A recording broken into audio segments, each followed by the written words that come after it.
주변에 많은 아들 엄마들을 보니까 엄마들의 성향과는 상관없이 아이들의 기질에 상관없이 몇 가지 원칙과 방법을 익히면 누구나 가능하다는 것을 알게 되었습니다. 이거 챙겼니? 밥 먹어라. 아무리 닥달을 해도 아들들은 어찌나 느긋한지 엄마 입장에서는 정말 어이가 없는 거죠. 때로는 미칠 것 같다고도 하세요. 반면에 이런 아들들의 모습이 오히려 심플하고 편하다고 말씀하시는 엄마들도 계세요. 근데 이 차이가 단지 까다롭고 순한 아들, 기질의 차이일까요? 아니면 아들을 편하게 키우는 엄마들은 타고난 성향이 따로 있는 걸까요?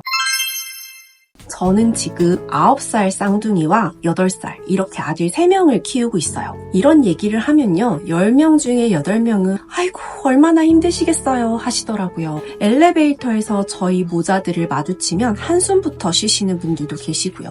그런데 솔직히 저는 지금 그렇게 힘들지 않거든요. 오히려 되는 것, 안 되는 것을 정확하게 구분해주면 아이들끼리 엄마를 찾지 않고도 정말 재밌게 놀아요. 사실 저도 처음부터 이렇지는 않았어요. 아이 셋을 도저히 감당할 수 없을 만큼 힘들었던 시기도 있었어요. 그때와 지금을 비교해보니 가장 큰 차이점은 바로 자기조절 능력을 키워줬느냐 안 키워줬느냐로 나뉘더라고요. 저의 경우 아이들 셋이 다 성격이 달라요. 그 중에서도 특별히 예민한 아이가 있는데요. 그 아이는 하루 종일 저한테 매달려서 징징거리고 이것저것을 요구하곤 했어요. 그러다 보니까 나머지 다른 두 아이는 상대적으로 관심을 덜 받게 되고 나중에 그 아이들이 뭔가를 요구하면 전 이미 지쳐 있어서 짜증을 내거나 건성으로 대답하게 되더라고요. 한 아이가 한마디씩만 해도 3번을 대답해야 되니까 체력이 아무래도 금방 바닥이 나는 거죠. 그래서 전략을 바꾸기로 했습니다. 먼저 각 아이의 타고난 성향을 정확하게 파악했어요. 그리고 특히 요구가 많은 아이에게는 이렇게 말해주기 시작했어요.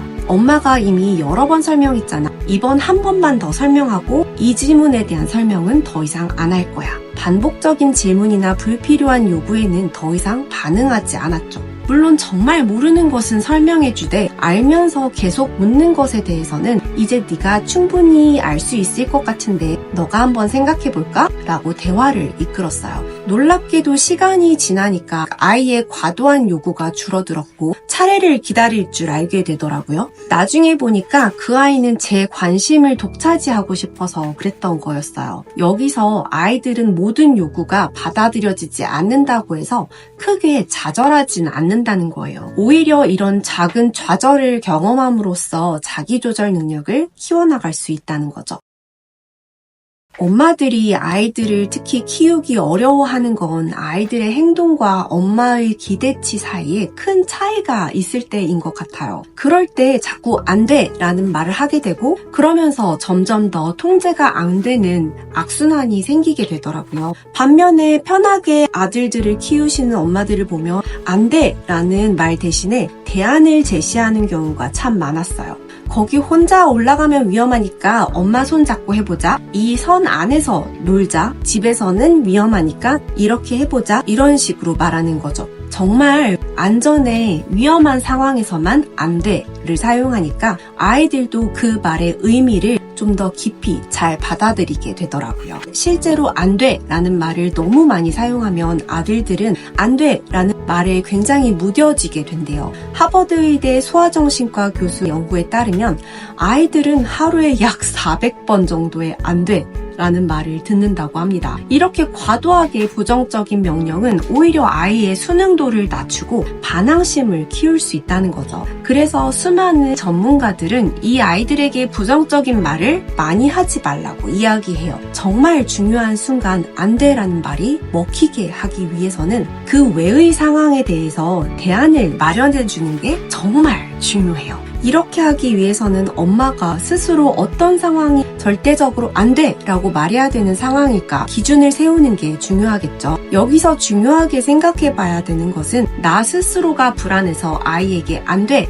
라는 말을 많이 하고 있지는 않은지 생각해 봐야 해요. 또는 아이가 있는 환경 자체가 위험할 수 있는 환경에 있는지도 생각해 봐야 합니다. 예를 들어서 뜨거운 포트가 아이의 손 닿을 곳에 놓여져 있다면 안 돼 라고 하는 대신에 엄마가 포트를 손 닿지 않는 곳에 치워서 안전한 상황을 만들어 줘야 되고 저 또한 매우 불안도가 높은 사람이에요. 처음 가보는 공간에 가면 너무 불안해서 아이들을 과도하게 통제하곤 하거든요. 이렇게 제 감정 변화를 이해하고 나면 제가 불안해서 하는 안 돼와 정말 규칙적으로 안 돼라고 이야기해야 되는 상황이 구분이 가기 시작해요. 저는 안 돼라는 말은 아이들의 안전에 관련된 것만 일단 하고 있어요. 저희 아이 중에 한 명이 굉장히 산만하게 행동을 하곤 하거든요. 우당탕탕 소리가 나서 가면 거의 그 아이가 사고친 게 대부분이었어요. 그러다 보니까 그 아이에게 더 많은 지적을 하게 되죠. 그런데 어느 날 이 아이가 저한테 엄마는 왜 나만 미워해? 이러는 거예요. 너무 당황스럽더라고요. 아니, 네가 지적당할 행동을 하니까 그렇지. 이 생각이 사실은 처음에 났어요. 그런데 아이는 자기의 잘못된 행동 때문에 지적을 받았다라고 생각하는 게 아니라 앞뒤 내용 다 자르고 엄마가 나한테 뭐라고 했어. 엄마는 나를 미워하나 봐 라고 생각을 하고 있었던 거죠. 너무 충격적이더라고요. 이 말을 듣고 아들의 행동을 찬찬히 관찰을 하기 시작했어요. 그 아이 입장에서는 다른 건 잘해도 어떤 행동 하나를 잘못해서 지적을 받은 거였어요. 제가 아이가 잘하는 것에 대해서는 너무나 당연하다고 생각하고 그 문제 행동 하나에 대해서만 콕 짚고 넘어가니 나름대로는 억울했었던 거예요. 그제서야 제 행동을 반성하기 시작했는데요. 그러고 나니까 아이의 장점이 드러나는 순간이 있으면 놓치지 않고 참 열심히 하네. 누가 하려고 정말 노력하는구나 등의 말을 해줬어요. 아이가 생각보다 너무 기뻐하더라고요. 이렇게 장점을 칭찬해주고 나니까 아이는 더 잘하기 위해서 노력했어요. 저는 그 아이를 산만한 아이, 장난이 심한 아이라는 이름표를 붙이고 모든 상황을 이 기준으로 바라보고 있었다는 것을 알게 되었어요. 그 다음부터는 지적을 할 일이 있으면 그 뒤에 약간 의기소침한 순간이 있잖아요. 그럼 일부러 그 아이가 할 수 있는 아주 작은 부탁을 해서 일부러 칭찬거리를 만들어주기도 했어요. 이렇게 하니까 제 머릿속에는 그 아이는 산만한 애, 감당하기 어려운 애, 라는 생각도 점차 가라앉더라고요. 사랑스러운 내 아이 중 한 명이 되니까 그만큼 마음속으로 감당해야 했던 육아의 무게를 조금이나마 내려놓을 수 있었던 것 같아요.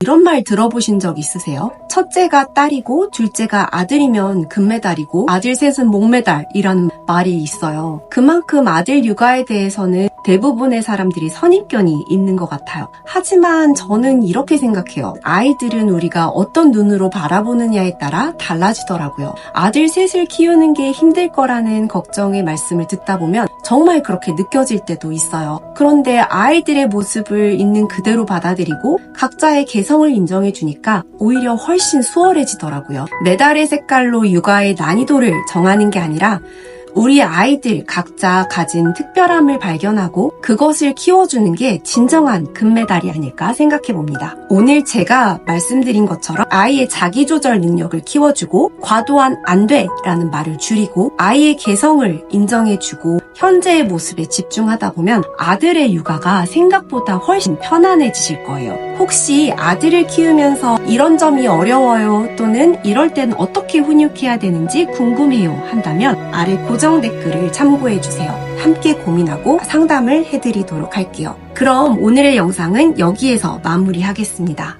안녕!